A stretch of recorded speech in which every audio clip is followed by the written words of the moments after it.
పొద్దున్నే నిద్ర లేవంగానే రూమ్ లో ఒక కొత్తిమీర కట్ట కనపడ్డది. అసలే 10 రూపాయల కొత్తిమీర కట్ట ఎందుకు వేస్ట్ చేయడం అని చెప్పేసి మార్కెట్ కి పోయి కేజీ చికెన్ తో పాటు అపోలో ఫిష్ అయితే తీసుకొని వచ్చేసిన. ఇక డైరెక్ట్ గా కిచెన్ లోకి వెళ్లిపోయి కర్రీ మేకింగ్ అయితే స్టార్ట్ చేసేసిన. ఇప్పుడు ఒక చిన్న కాంపిటీషన్ జరగబోతుంది. నేనేమో చికెన్ వండుతున్నా, మా ఫ్రెండ్ గాడేమో ఫిష్ కర్రీ చేస్తున్నాడు. ఇద్దరి కర్రీస్ లలో ఎవరి కర్రీ బాగుంటుందో లాస్ట్ లో చూద్దాం.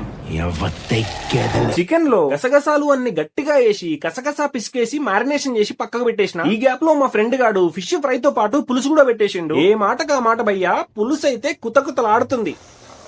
నేను కూడా చికెన్ కర్రీ కంప్లీట్ చేసి పక్కకు పెట్టేసిన. ఇక యుద్ధం మొదలు పెడదామా? భోజనంబు వింతైన వంటకంబు వియాల వారి విందు ఒక్కొక్క నాకే ముందు.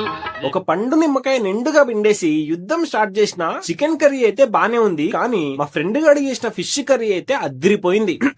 వీడియో అయితే అయిపోయింది. ఛానల్ ని ఫాలో కొట్టండి పెద్ద మనుషులు ప్లీజ్.